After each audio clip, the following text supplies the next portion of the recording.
Bismillahirrahmanirrahim. Assalamualaikum warahmatullahi wabarakatuh. Pembahasan berikutnya itu tentang istidlal, istishab, syar'u man qablana, dan qaul sahabah.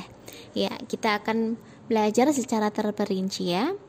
Istidlal itu dari kata istadalla yastadillu. Istadalla itu artinya meminta petunjuk, memperoleh dalil, menarik kesimpulan, itu artinya.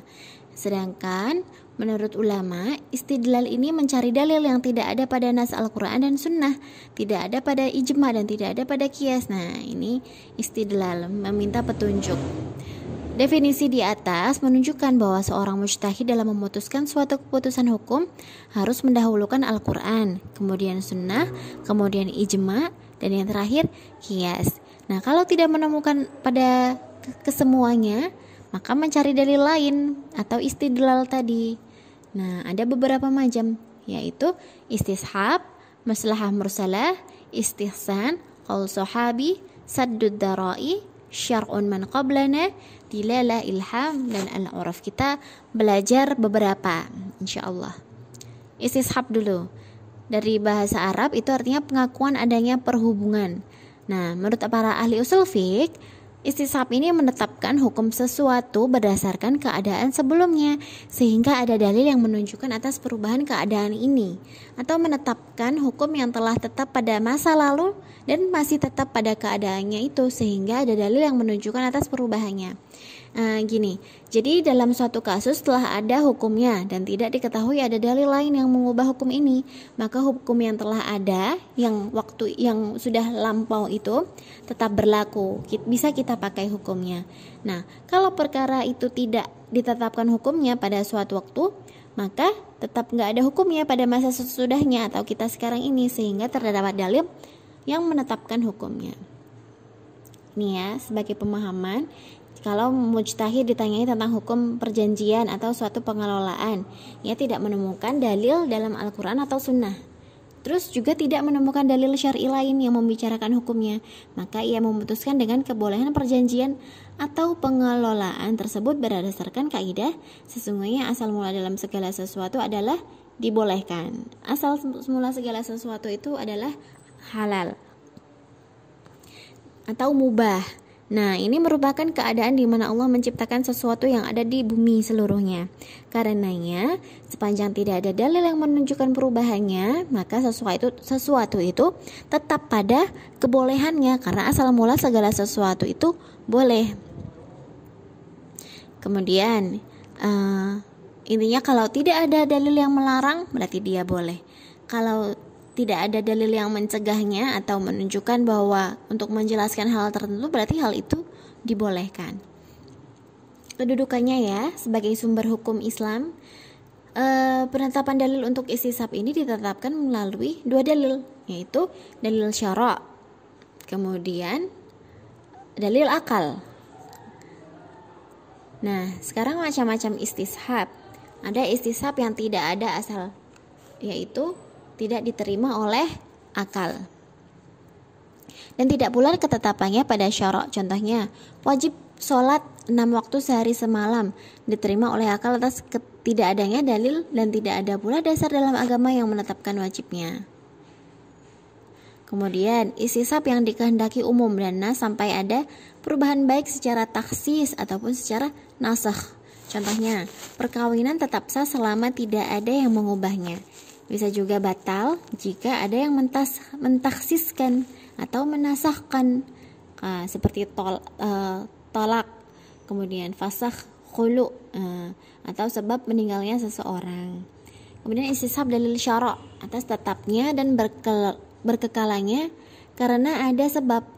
Sebagai contoh, seorang membeli mobil itu tetap menjadi hak miliknya selamanya, selama tidak ada pemindahan hak milik kepada orang lain. Jadi, mobil itu tetap menjadi haknya.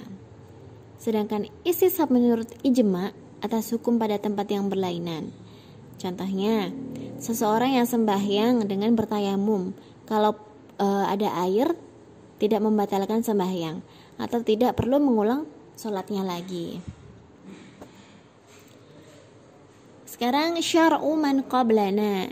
Syar'u itu syariat, man qablana, man itu siapa? Qablana, sebelum kita.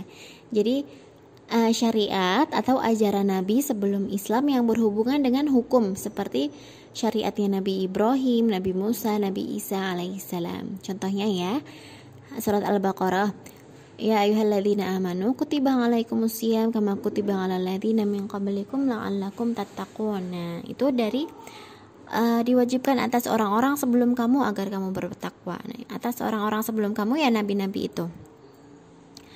Kemudian pendapat para ulama tentang syara'u man qablana. Menurut jumhur ulama bahwa apabila hukum-hukum syariat sebelum Islam itu disampaikan kepada Rasulullah Shallallahu Alaihi Wasallam melalui wahyu, yaitu Al-Quran, bukan kitab. Jadi syara'u man qablana ini wahyunya ya dari Al-Quran, bukan kitab agama mereka yang telah berubah. Dengan syarat tidak ada nas yang menolak hukum-hukum itu, maka umat Islam ikut terikat dengan hukum-hukum itu.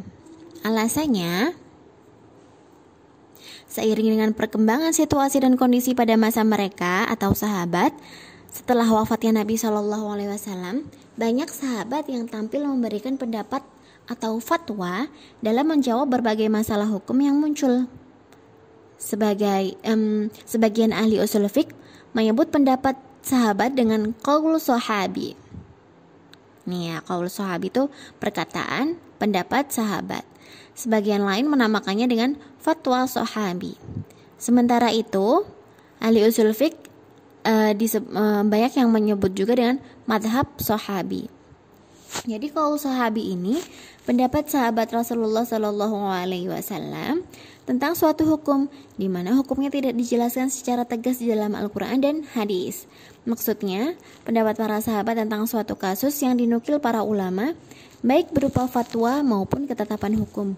Sedangkan ayat atau hadis tidak menjelaskan hukum terhadap kasus yang dihadapi sahabat tersebut. Jadi qaul sahabi ini pendapat hukum yang dikemukakan oleh seseorang atau beberapa sahabat Nabi tentang suatu hukum syara' yang ketentuannya tidak terdapat pada nas.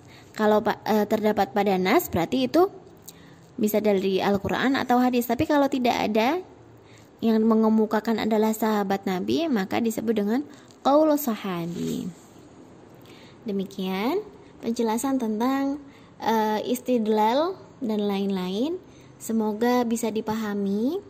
Sekali lagi, jika belum paham, jangan malu untuk bertanya atau meminta penjelasan lebih lanjut dari Ustazah, atau bisa tanya di grup ya.